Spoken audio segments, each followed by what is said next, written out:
নমস্কাৰ মৰমৰ শিক্ষাৰ্থীসকল, তোমালোকে ইতিমধ্যে হাইস্কুলীয়া শিক্ষাত বৰগীত সম্পৰ্কে কিছু কথা তোমালোকে জনাৰ সুযোগ পাইছিলা। বৰগীতনো কি, কেনেকৈ বৰগীতৰ আৰম্ভণি হৈছিল, গুৰু দুজনাই এই আমাৰ অমূল্য সম্পদ বৰগীতক কেনেদৰে আমাৰ বাবে সৃষ্টি কৰি থৈ গ'ল, বৰগীতৰ সংজ্ঞা, তাৰ বিশেষত্ব, অসমীয়া মানুহৰ কাৰণে বৰগীতৰ গুৰুত্ব, এই সম্পৰ্কে কিছু কথা জনাৰ সুযোগ পাইছিলা। এতিয়া তোমালোকে তোমালোকৰ পাঠ্যক্ৰমত শ্ৰী শ্ৰী মাধৱদেৱৰ বৰগীত এটি পঢ়িবলৈ পাইছা, আৰু সেইকাৰণে পোনপ্ৰথমে মই তোমালোকক বৰগীতৰ সেই আগতে শিকি অহা কথাখিনিকে এবাৰ আকৌ পুনৰ দোহাৰিব বিচাৰিছোঁ। তোমালোকে মনোযোগেৰে কথাখিনি গ্ৰহণ কৰিবা বুলি আশা কৰিছোঁ। বৰগীত মহাপুৰুষ দুয়োজনাৰ অন্যতম অভিনৱ অৱদান।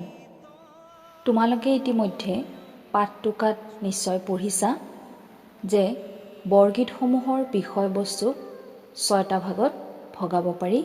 সেয়া হৈছে পৰম পুৰুষ ভগৱানৰ অৱতাৰী লীলা, যশোদা আৰু গোপ গোপীৰ কৃষ্ণ বিদায়ত বিৰহ, সংসাৰৰ প্ৰতি বিৰক্তি, পৰমাৰ্থ, কৃষ্ণৰ চৌৰ্যক্ৰিয়া, কৃষ্ণৰ চল চাতুৰি। আনহাতে লীলা বিষয়ক গীতসমূহক জাগৰণ, চলন, খেলন আৰু নৃত্য এইদৰে ভাগ কৰিব পাৰি। মহাপুৰুষ মাধৱদেৱৰ সাহিত্যিক জীৱনৰ কীৰ্তিস্তম্ভ নামঘোষাকে ধৰি বৰগীতসমূহ, তেওঁৰ ঝুমুৰা কেইখন, অংকীয়া নাট, এই সকলোবোৰ প্ৰতিজন অসমীয়া মানুহৰ বা অসমীয়া সাহিত্যৰ প্ৰাণৰ আপোন।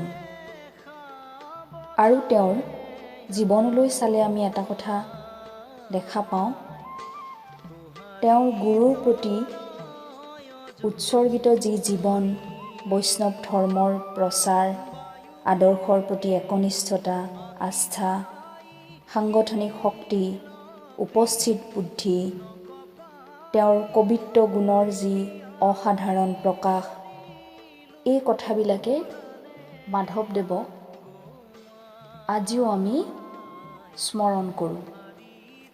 গতিকে তোমালোকে এইখিনি কথা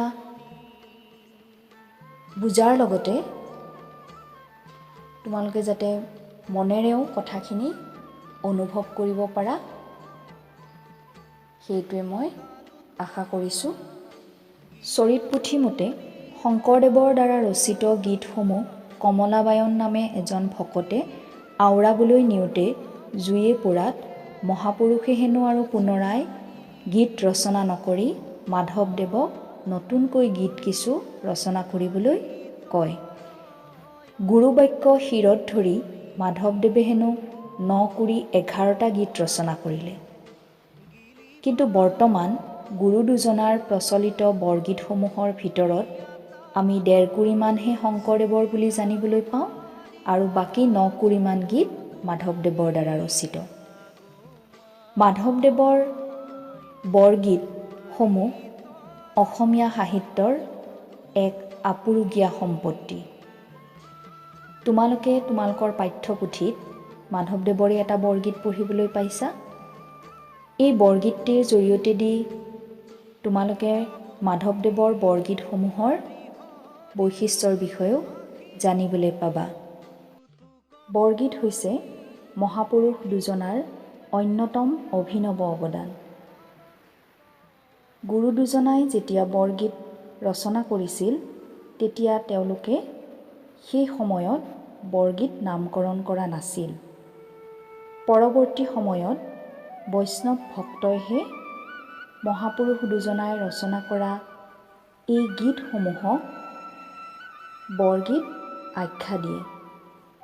প্ৰকৃততে এই গীতসমূহৰ বিষয়বস্তুৰ মহত্ব, ৰচনাভংগীৰ সৌষ্ঠৱ, আৰু শাস্ত্ৰীয় সুৰৰ যি গাম্ভীৰ্য লগতে কল্পনাৰ যি সংযম সেই গুণবোৰৰ অনুভৱেহে এই গীতসমূহক পৰৱৰ্তী সকলো ধৰণৰ শাস্ত্ৰীয় সুৰযুক্ত গীতৰ পৰা পৃথক কৰিবৰ বাবে এই গীতসমূহক সাধাৰণ গীতৰ বিপৰীতে বৰগীত আখ্যা দিয়া হ'ল।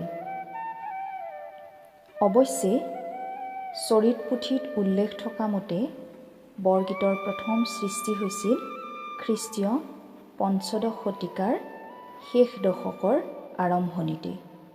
তোমালোকে ইতিমধ্যে জানা যে মহাপুৰুষজনাই প্ৰথমবাৰ তীৰ্থভ্ৰমণ কৰি ফুৰোতে যেতিয়া বদৰিকাশ্ৰমত উপস্থিত হয় তেতিয়া তেখেতে হেনো মন মেৰি ৰাম চৰণেহি লাগু এই বৰগীতটি ৰচনা কৰিছিল। সেই যে বৰগীতৰ অৰ্থাৎ গুৰু দুজনাৰ কথা মতে গীতৰ সৃষ্টি হ'ল, সেই গীতৰ মাজেৰে তেওঁলোকে প্ৰচাৰ কৰিব বিচৰা যি এক শৰণ ভাগৱতী ধৰ্ম সেই প্ৰচাৰৰ মূল ভেটি আছিল বৰগীত। এতিয়া আহোঁ মাধৱদেৱৰ বৰগীতৰ কথালৈ। মাধৱদেৱৰ বৰগীতসমূহ ভক্তিপ্ৰাণৰ মৰ্মস্পৰ্শী প্ৰকাশ। দাস্য আৰু বাৎসল্য এই দুয়োটা ভাৱৰে বৰগীত তেওঁ ৰচনা কৰিছিল যদিও বাৎসল্য ভাৱৰ গীত অধিক। আনহাতে মহাপুৰুষ শংকৰদেৱৰ বৰগীতসমূহত পৰমাৰ্থ আৰু বিৰক্তিভাৱৰ প্ৰাধান্য লক্ষ্য কৰা যায়। বিৰহৰ গীত দুই এটা নথকা নহয়, কিন্তু সংখ্যাত অতি কম। আকৌ মাধৱদেৱৰ এই দুয়োটা ভাৱৰ গীত আছে যদিও প্ৰধানকৈ তেওঁ বালক কৃষ্ণৰ চুৰি চাতুৰি খেলা নৃত্য জাগৰণ আৰু চলনৰ গীতৰ সংখ্যাহে বেছি।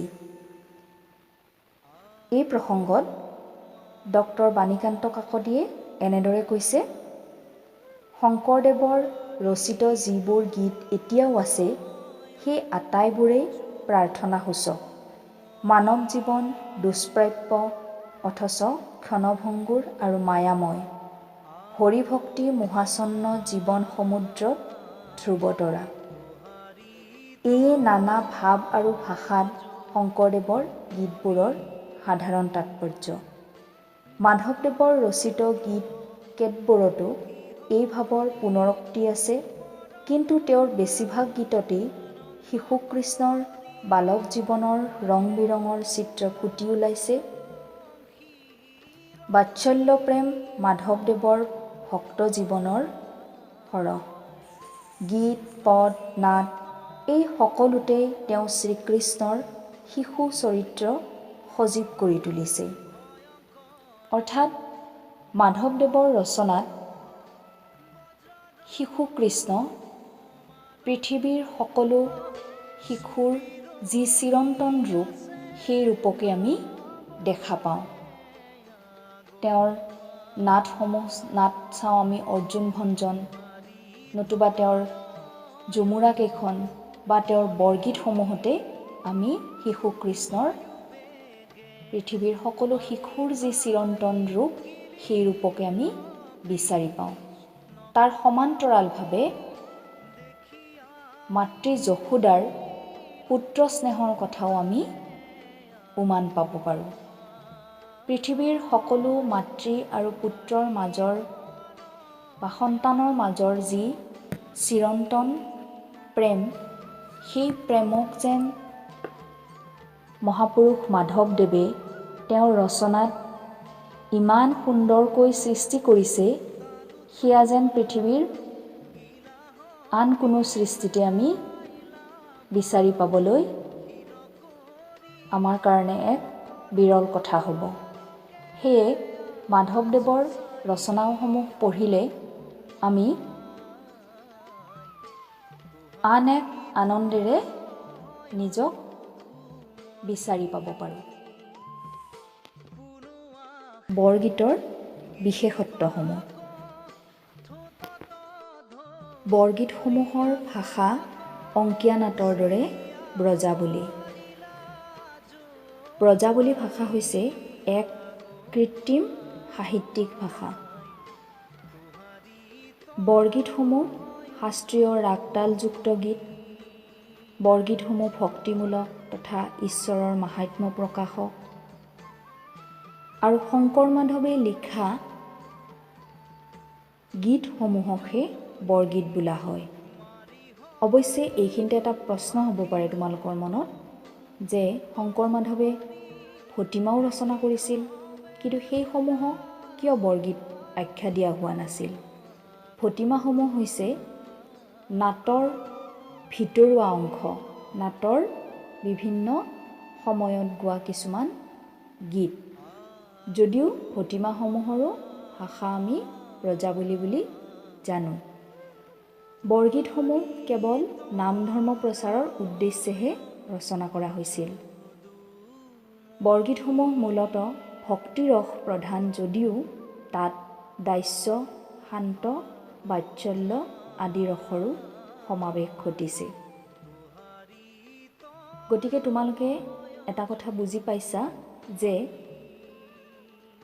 গুৰু দুজনাই ৰচনা কৰা এই উচ্চ মান বিশিষ্ট সাৱলীল ভাষাৰ স্তুতিমূলক তথা উপদেশপূৰ্ণ এই গীতসমূহ শাস্ত্ৰীয় ৰাগযুক্ত আৰু আধ্যাত্মিক ভাৱেৰে সংপৃক্ত। আৰু এই গীতসমূহ এই গীতসমূহৰ নিৰ্দিষ্ট গায়ন পদ্ধতিও আছে। এই গীতসমূহৰ ৰাগসমূহে নিৰ্দেশ কৰে এই গীতবোৰ কোন সময়ত গোৱা উচিত, আৰু সেই অনুসৰিয়ে গায়নসকলে এই গীতসমূহ গাই আহিছে।